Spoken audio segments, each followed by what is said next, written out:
दोस्तों नमस्कार। आज डाली डाली फूलों की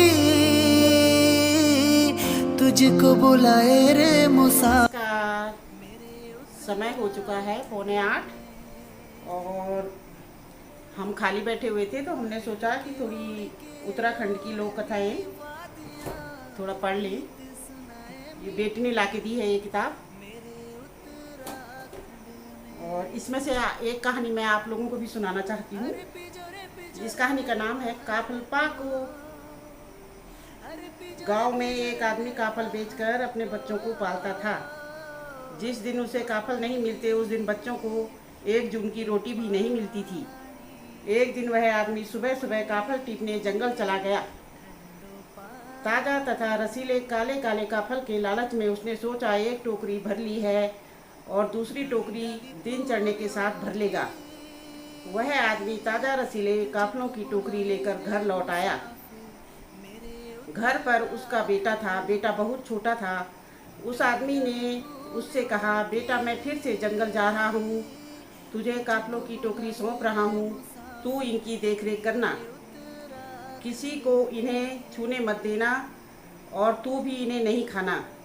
बेटे ने सहजता से पूछा, क्यों बौजू? काफल तो खाने की चीज होती है, तभी तो आप उसे टीप कर लाए हैं। अपने बेटे के मुंह में पानी देखकर उसने कहा, काफल तो संपन्न लोगों के खाने की चीज है, हमारा पेट तो दाल भात और रोटियों से भरता है। जब इन्हें बेचेंगे तभी तो खाने को कुछ लाऊंगा। बेटा मान गया, किंतु उसकी समझ में कुछ नहीं आ रहा था। काफल में भरी टोकरी को पिता की अमानत समझकर वह उसे देखता रहा, एक टक देखता ही रहा। कई बार भूख पेट को कुलबुलाती रही। उसके हाथ रसीले स्वादिष्ट काफलों के लिए उठे भी, परंतु पिता के भय से उसने पीछे खींच लिए। सुबह का समय हो गया। सांझ ढलने पर लौट आया जंगल में। जब वह काफल टीप रहा था उसका मन बेटे को लेकर चिंतित था। कहीं बेटा रसीले काफलों को खाने का लालच न रोक सके और बेचने के लिए रखे काफल कम न पड़ जाएं। घर लौटते ही उसकी पहली नज़र सुबह की भरी काफल की टोकरी पर गई। सचमुच उसे काफल कम लग रहे थे। उसने बेटे से पूछा। बेटे ने सच सच बता दिया। उसे बेटे की बात पर विश्वास नहीं हुआ, उल्टा गुस्सा आ गया। वह चोरी चोरी काफल खाने के शक में बेटे को पीटने लगा। बेटा भी अपने सच पर अडिग रहा। उस आदमी का क्रोध और अधिक बढ़ गया। बेटे को पीटते पीटते उसकी आंखों में खून उतर आया। बेटे ने फिर भी सत्य का सहारा नहीं छोड़ा। बेरहमी से पीटता वह आदमी उसे यह नहीं बुलवा सका कि काफल का एक दाना भी उसने चखा था। पीटते पीटते बेटे ने दम तोड़ दिया। उस आदमी को बेटे की मृत्यु पर जरा भी दुख नहीं हुआ। उसे लगा झूठ और मक्कारी के लिए यह दंड बच्चे को मिलना ही चाहिए था। उसने रात भर बेटे के मृत शरीर को ज्यों का त्यों पड़े रहने दिया।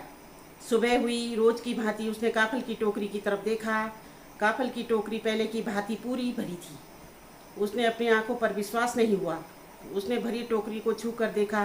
काफल की टोकरी उसने जिस तरह सजा कर रखी थी उसमें 19-20 का भी फर्क नहीं था। उसे आश्चर्य हुआ। उसने बेटे की तरफ देखा। वह तो रात में ही दम तोड़ चुका था। उसकी शांत पड़ी देह जैसे जतला रही थी। मैंने काफल नहीं चखे बौजू, मतलब पिताजी, टोकरी पूरी की पूरी है। उसने काफल की टोकरी को देखा। उसे एहसास हुआ बच्चा झूठ नहीं कह रहा था। दिन की चटक धूप में काफल सूख गए और रात की ठंडी चांदनी में उसने फिर जीवन भर दिया है। उसे अपने किए अपराध पर अफसोस हुआ। वह बेटे की मृत्यु को सहन नहीं कर सका। उसके भी प्राण पखेरु उड़ गए। यह थी कहानी। यह बहुत ही प्रसिद्ध कहानी है पहाड़ में। और आपको पसंद आए तो लाइक करना। आज हम भिंडी बनाएंगे। तो भिंडी मैंने धो ली है। इसको काटेंगे सफाई से। इसके साथ 2 प्याज भी काटेंगे। आज सूखी सब्जी खाने का मन है।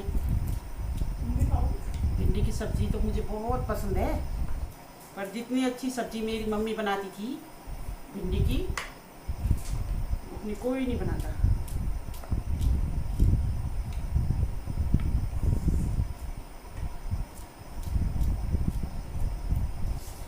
वैसे तो हम देर में ही खाते हैं खाना। अभी तो 8 बज रही है।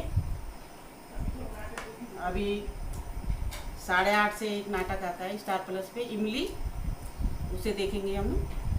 उसके बाद ही बनाना शुरू करेंगे। सब्जी काट के आटा गूंद के रख देंगे। फिर बस जैसे ही धारावाहिक खत्म होगा बनाना शुरू कर देंगे।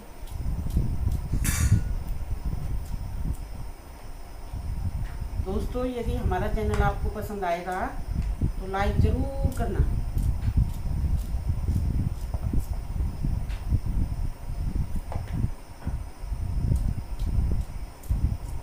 इसमें हम चक्किया डाल रहे हैं। दोस्तों, सुबह तो मुझे चक्किया मिला नहीं, चैसौनी बना रही थी मैं, जखे की जरूरत थी। अब मिल गया ये डब्बा। और गढ़वाली लोग तो तब जख्या के प्रेमी होते ही है। आज सिंपल ढंग से मैं बना रही हूँ भिंडी। केवल जख्या ही डाला है मैंने इसमें। ये देखिए दोस्तों, जख्या गरम हो चुका है।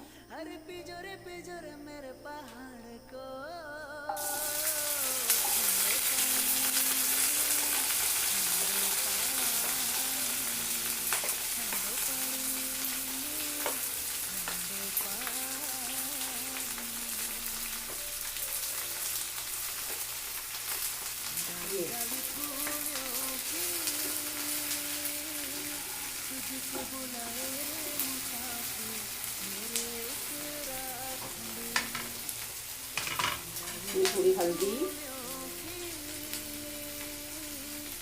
स्वाद अनुसार नमक,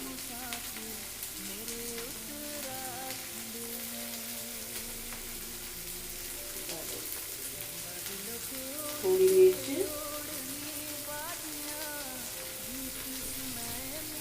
धनिया,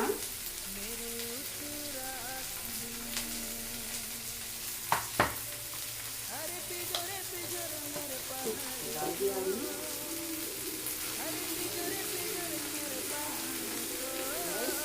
थोड़ी देर में सब्जी बन जाएगी। 8:30 हो जाएगी। 8:30 बजे हमें इमली देखना है। फिर उसके बाद बनाएंगे हम इमली देखने के बाद रोटी।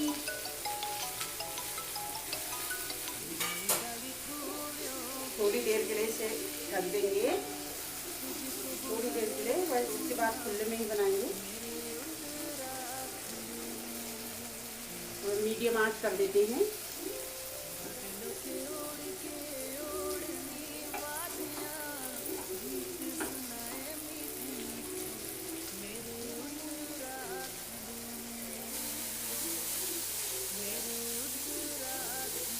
आजकल भिंडी हमको घर पे ही मिल जा रही है।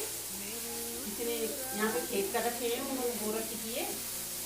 कोई भाई साहब है वो खेती करते हैं, तो वे घर पे ही दे देते भिंडी और खीरा, ताज़ा ताज़ा मिल जाता है।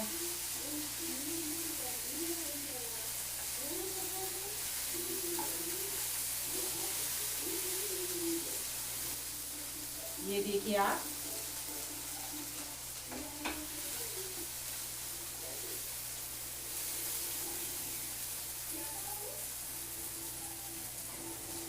अब थोड़ा इमली देख लेते हैं।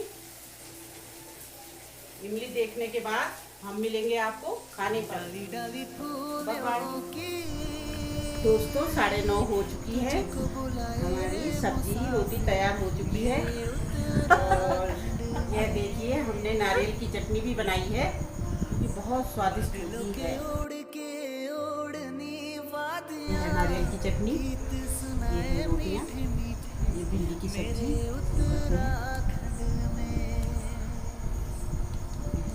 अरे पिजोरे मेरे पहाड़ को, अरे पिजोरे मेरे पहाड़ को। मिलेंगे अब। Bye bye, good night.